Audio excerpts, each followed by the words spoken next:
Assalamualaikum. My name is Nur Alisa Maisara. Today, me and my group members, which is Aisha Afina binti Abdul Aziz, Nurul Nazira binti Omar, and Nur Izra Zulaika binti Zulkifli, will be present about final project for secure programming subject. So I will present about the security elements in the website, which is first input validation. The state management functions such as session invalidation and regeneration were applied in this code to provide some protection against session hijacking and client state manipulation in authenticated session controller.php. Next is authorization and access control. The middleware is defined under the app/http/middleware namespace and name as role middleware. The code below shows that parameter $request for the incoming HTTP, $next shows the next middleware of closure in the pipeline, and $role where the role that the user must have to proceed. Next is the state management, which in authenticated session controller.php file, the root service provider admin likely represent a specific route where authenticated users are redirected after login for administrative access.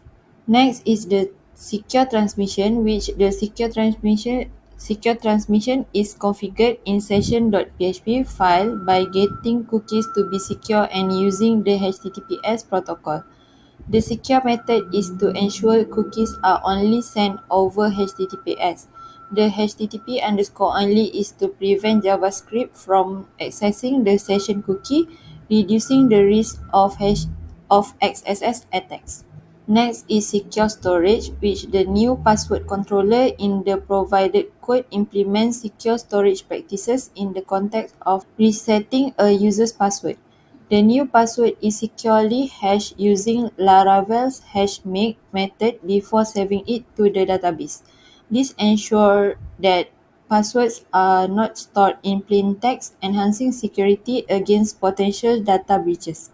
Last one is error handling, which the provided code contains basic error handling mechanism for form validation and error display using toast notification. The toast library is used to display error messages in a user-friendly manner. When there are validation errors, they are displayed as toast error notification. The alias if $errors any directive checks if there are any validation error and use those to display them. Next is database. The database is crucial for storing details, customer information, and order history. It ensures smooth transaction, track inventory availability, and enable personalized shopping experience through store user preference.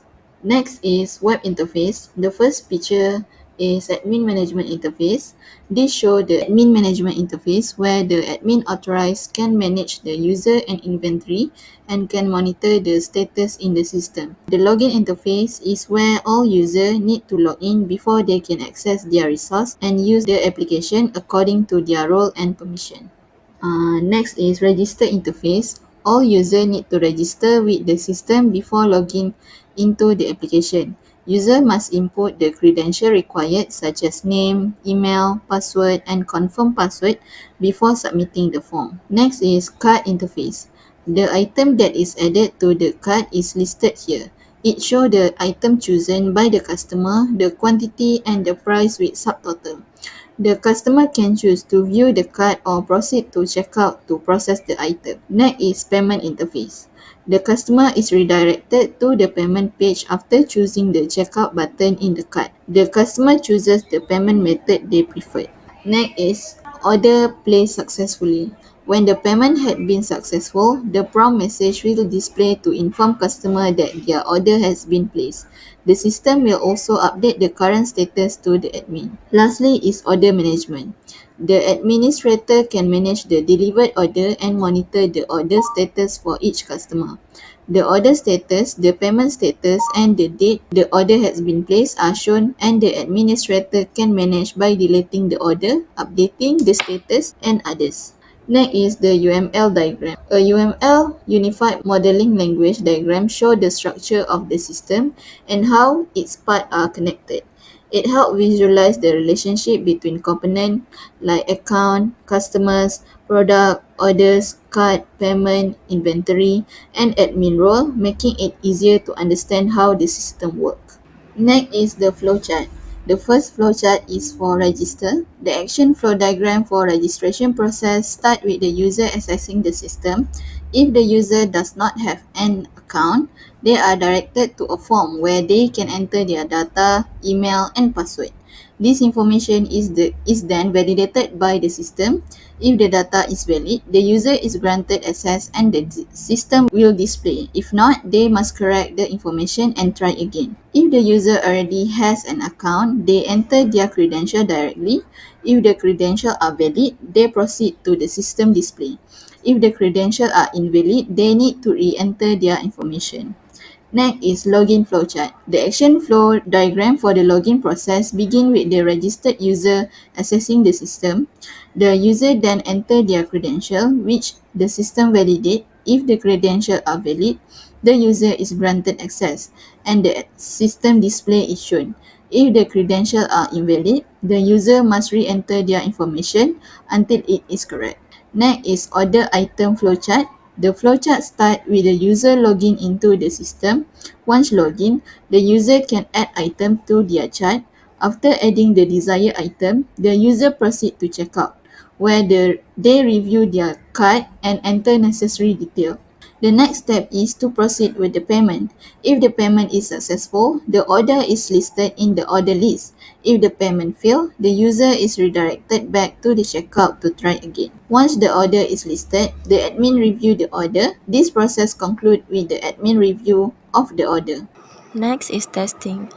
The first test is input validation. To test input validation, the payloads for XSS are used by inputting script and the action is monitored. From this test, no alert dialog with the message hijack appeared when the payload was submitted. Second is authorization and access control test. This test has been tested by verifying that each role user and admin can only perform action and access to the resources they are permitted to by logging as a user and admin and monitoring the web application redirects to the correct page according to their role. To test the state management with the root service provider admin function, the login form is filled with valid credentials and submitted to authenticate and ensure that it redirects to the appropriate route. Next is secure transmission. To test secure transmission on this web application, the developer tools in the browser is opened and navigated to the application tab. Under the domain, the cookies are checked and ensured that they have the secure and HTTP only attribute set. Next is secure storage. The database entries are checked by locating the user's password field in the database. It shows that the list of passwords is not in plain text and is unreadable from password attribute since a password hashing encryption tool is applied. Last is error handling. This testing is to verify form validation and toast or notifications by submitting an incorrect password in the password field.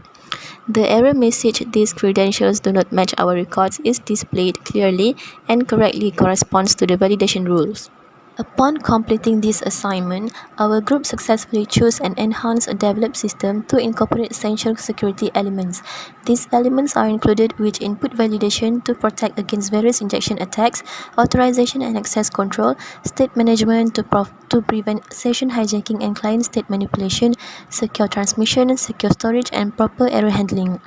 We utilize appropriate vulnerability code analysis to thoroughly test and evaluate our application, ensuring that all security measures were effective. The final product featured an SQL database, a user management system, and a web interface, all designed with a focus on security and usability. This project allowed us to gain valuable insights into secure application development, reinforcing our understanding of key cybersecurity principles. Our video presentation showcased the application's functionality, design, security features, and testing outcomes, demonstrating our comprehensive approach and dedication to create a secure, reliable application. This experience has greatly enhanced our skills in both application development and cybersecurity, preparing us for future challenges in the field. Assalamualaikum warahmatullahi wabarakatuh. In this video, I will do a demonstration of the system.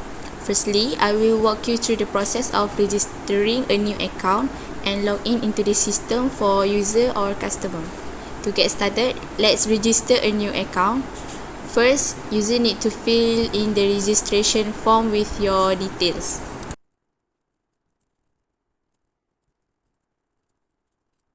So once you have entered your details, click on register button and user will redirect to the dashboard and mark that the account has been registered successfully. So the next demonstration will be focused on login into the system.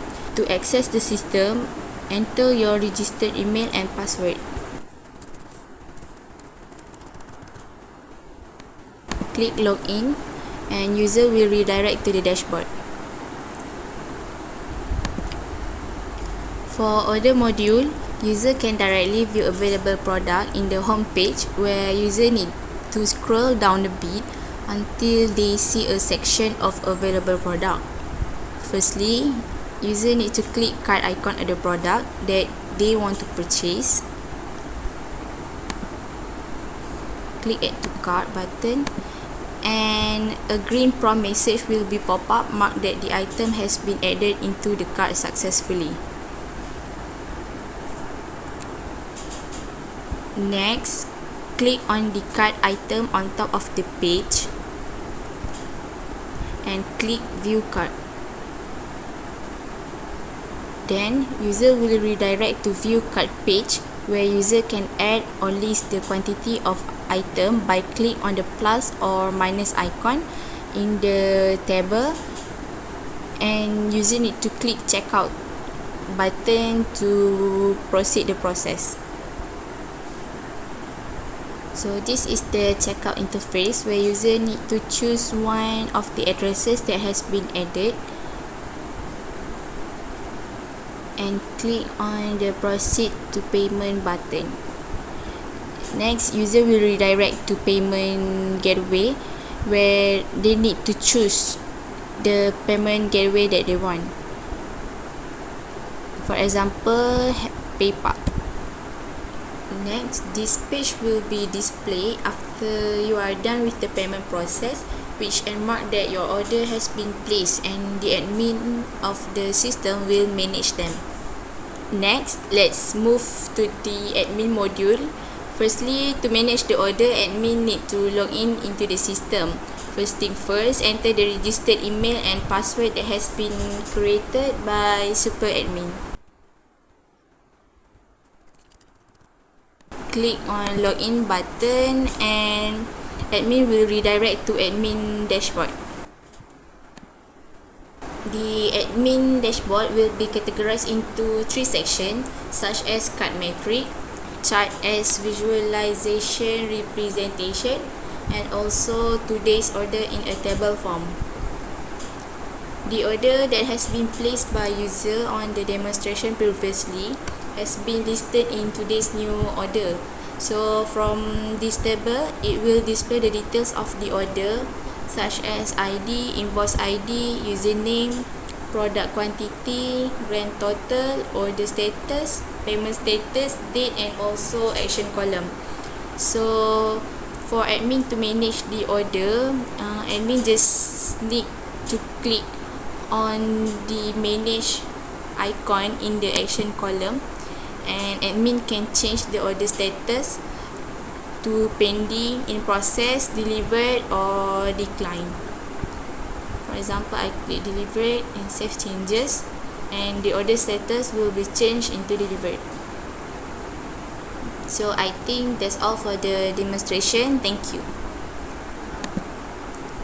That's the end for this video presentation. Thank you.